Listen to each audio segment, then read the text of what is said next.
Hey, so we're getting a lot of questions about VWAP. And what we're going to do very briefly here is just go through what VWAP is and then how to use it short and long term. And this is going to be very basic and for beginners. So, but it's just going to cover just the basics. That's it. It's going to be quick, fast, and to the point. So let's just start with what it is. The volume weighted average price is VWAP. So volume weighted average price. That means per dot you see it on a chart, that's the price at that particular time, that moment in time. That is it. Okay, just so we understand what it is. This benchmark is used by traders that gives the average price a security is traded throughout the day based upon both volume and price. Okay, simple enough, right? It's important because it provides traders with insight into both the trend and value of a security. Okay. Just remember that for a moment. We're going to get into that in a little bit. It is important because it provides traders with insight into both trend and value of a security. So we're going to talk about who really looks at this and what they're trying to find out. But let's just start with one. We're just going to pick any stock. Okay. So we'll go here and we'll put VWAP on. Okay. Now you're going to see a line on this VWAP right here. We're going to get rid of this trend line right now. And it doesn't matter what stock we use, right? But you see this line and you see where you're at right now and you see the moves that it's had. Okay. If you go here and you go look at a 5-minute chart, see the moves that it's had and how much more specific it is to this? So this is a 5-minute chart, and you can see that here on that 5-minute chart, the day before, you're at 30, and here you're at 33. And this is just going to be a really informal, to the point video. So here you're at 32. Well, it told me I was at 30. Why aren't I at 30? Because this line is pulling data on a daily basis. Okay, you have to know the difference between this. You're pulling data on a daily basis here. So this line is going to be completely different on VWAP than this line. Okay, see the difference? Because you're pulling data here. July 9th, this has it at 30, right? Has VWAP at what? 30 and a quarter, we'll just say. We go here. I'm at 32. I go to the 6th, and all the way out to the 6th, I'm still at 32. Well, right, how is that possible? Because it's pulling data on a volume-weighted average price over a longer period of time. In this context, it's pulling from this time frame.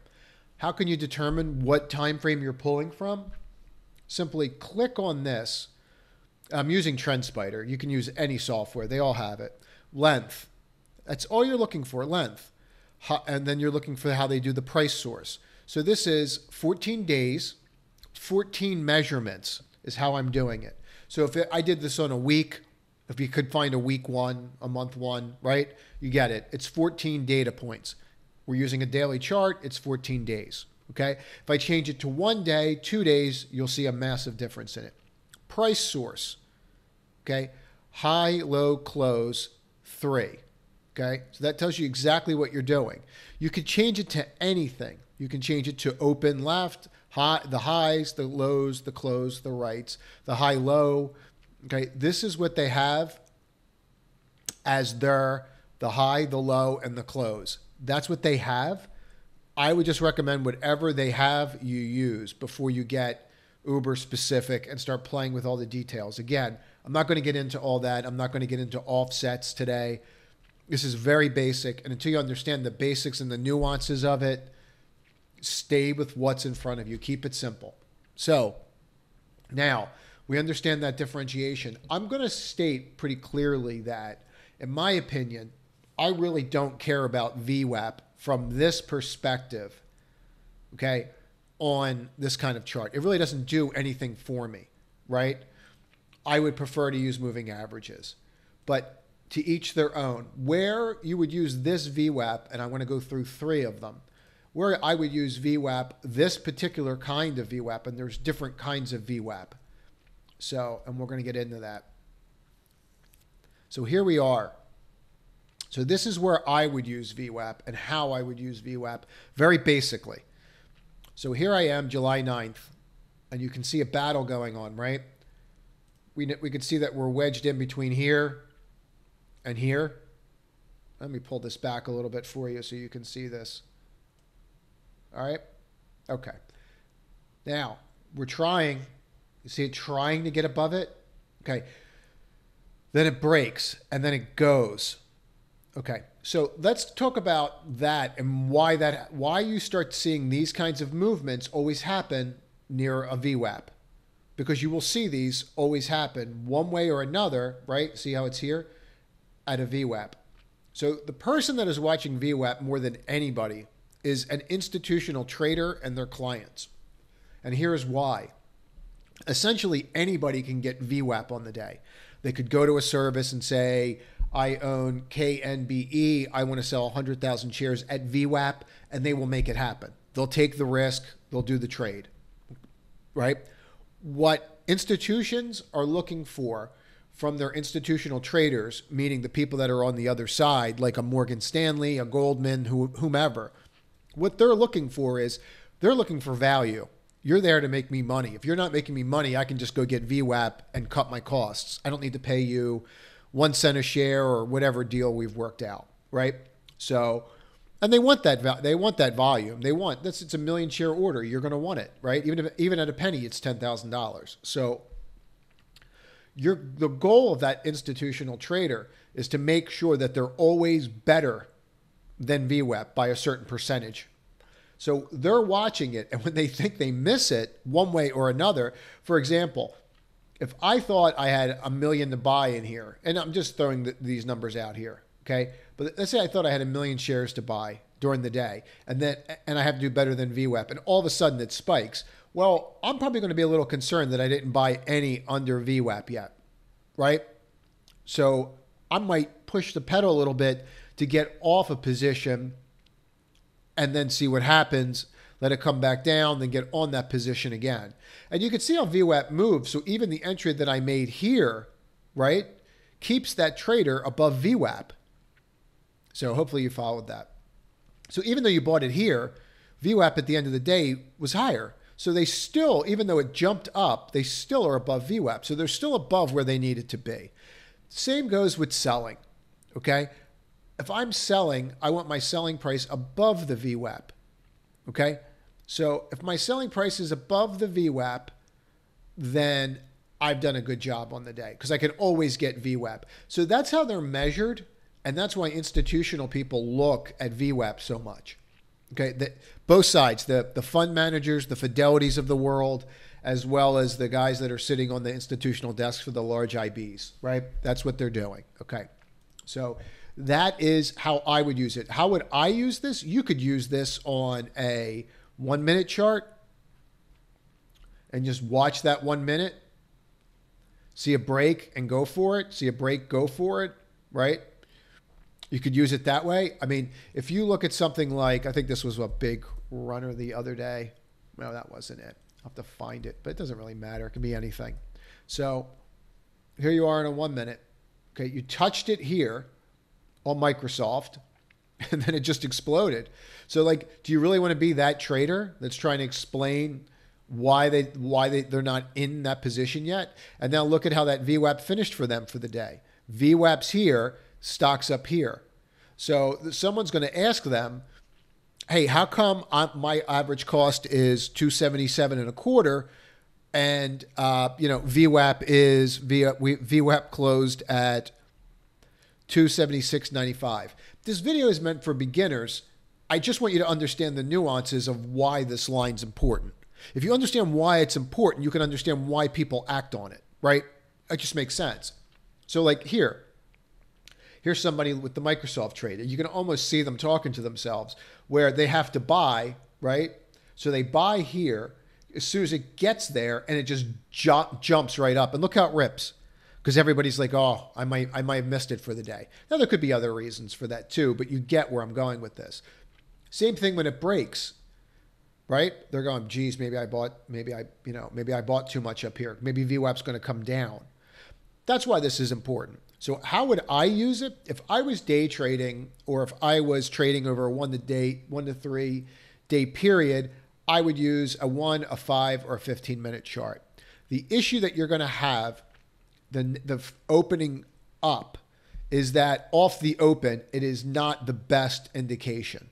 Okay, it can be an indication, but it's not the best. And you can see that by these drops, right? So if you were using this line and you wanted to be in Microsoft on, I don't know, let's just say June 9th, okay? And you want to be in this day. Well, you see it open above it, and if you try to buy it that day, that's not the day, right? Because then you're below it all day, so you could have got a better price. You wanted to sell above VWAP, but you waited. Now you're stuck here. Then it reverses. Okay, so it's not really the best off the open. And you can see this a little bit more if we do like a 1 minute, right? So here you are, July 9th, and you can see how you're just getting this reading on July 9th of, you know, I'm over VWAP, I'm under VWAP, I'm over VWAP, I'm under VWAP. I mean, it's not that advantageous in the first, let's just say half hour, okay? But after that half hour, and this kind of stops, look what happens. Well, we kind of got over it, but then we didn't. Well, we didn't really come that far off of it, did we? We kind of got over it. Boom. We touch it, break. They're probably watching this little flag. It goes. I knew I should have bought more earlier. That conversation.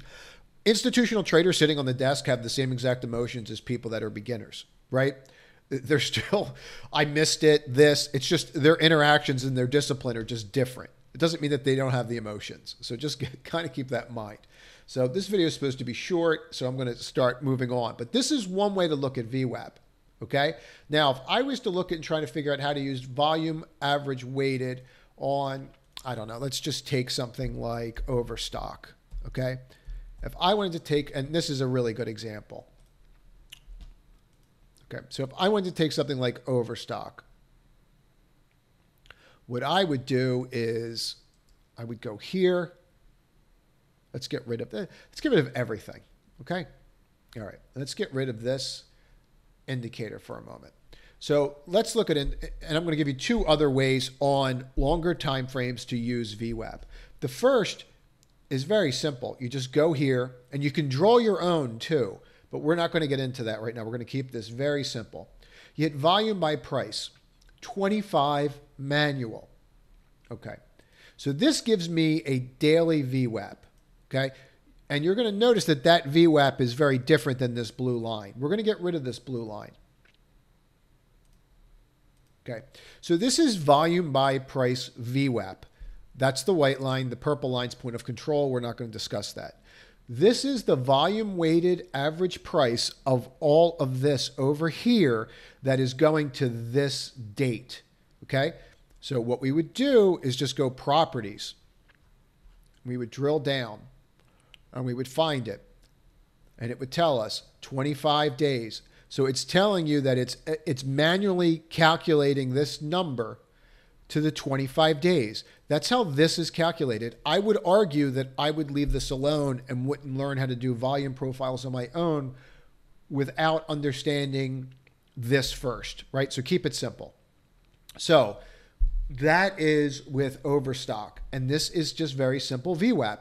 And now, does this offer some kind of value? Yes, it does, right? You can see how you try to break above it. You can't. You tried again. You can't.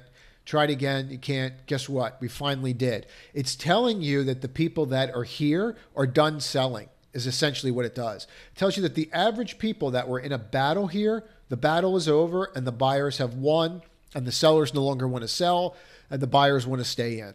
That's what this is telling you. And that's why the volume profile is important. So this is one other way to look at VWAP. And this VWAP is calculated by that. And I would use this if I was looking at being in a trade. And it's one tool. Understand, it's one tool. And I would use this over I'm going to be in a trade for a week or a month. This is important to know. Am I above where everybody's in? Am I above the average price on where everybody's in, right? So that is volume by price VWAP. And it is a tool, and you should consider using it. And I could do more advanced videos later. This is just to give everybody an understanding that not all VWAPs are the same. I have a saying, you know, and I try to make people laugh when I say it, but it's true. You can VWAP all over yourself. And I'm going to show you that in a minute. So another common, very common one is to anchor a VWAP to a specific area. Okay. So again, this is TrendSpider, and I'm sure a lot of other places have this. But let's just see. You know, I'm not sure. I know TrendSpider has it. But so you go here, Alpha Trends Anchored VWAP. Okay. You click it. So I've anchored a VWAP, okay, that is at the peak. Okay. So I've taken a specific event and I've anchored a VWAP to it. Okay. So what I find the most value, and you're going to have to play with this, what I do is find the most value with this is on the highest peak or the lowest valley. That is where I find the most value. Some people will do this and go, okay, well, it's March 1st, so I want a VWAP. Hold on. I want a VWAP there. Or now it's April or it's May, right? And you can see where I'm going with this is how this can turn into an issue.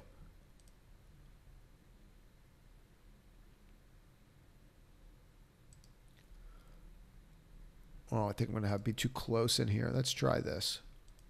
Let's see if they'll let me go out to May. Maybe that'll be easier. Yep, there you go. Nope. There you go.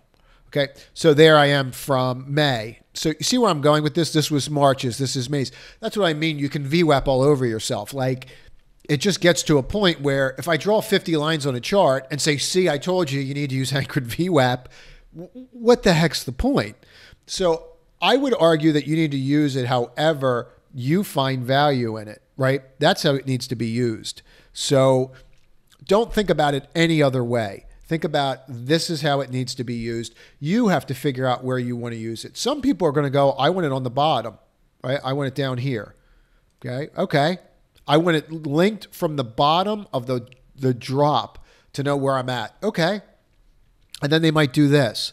And I'm going to just leave you with this thought for a minute so you can kind of see how this, and this does have value. I will state that there is value in this. So see how I'm at here? See, I'm here. Okay. It's called a VWAP pinch, anchored VWAP pinch. And they do exist and people trade off of them. And I do like them, right? See how you broke it here, then you bounced, couldn't get through here. See how you're trapped? See how it starts edging up in between them to here? So that's something we could talk about in a more advanced video. But if you're looking shorter term, you just keep straight VWAP. If you're looking longer term, consider using the volume by price VWAP that we went over. And you can play with this anchored VWAP if you have TrendSpider. I do find value. I'm just being blunt. I don't pull the trigger on a long-term trade solely on VWAP, especially on anchored VWAP. But is it something that I look at? Absolutely. So I hope this was helpful. Just reach out. Let me know.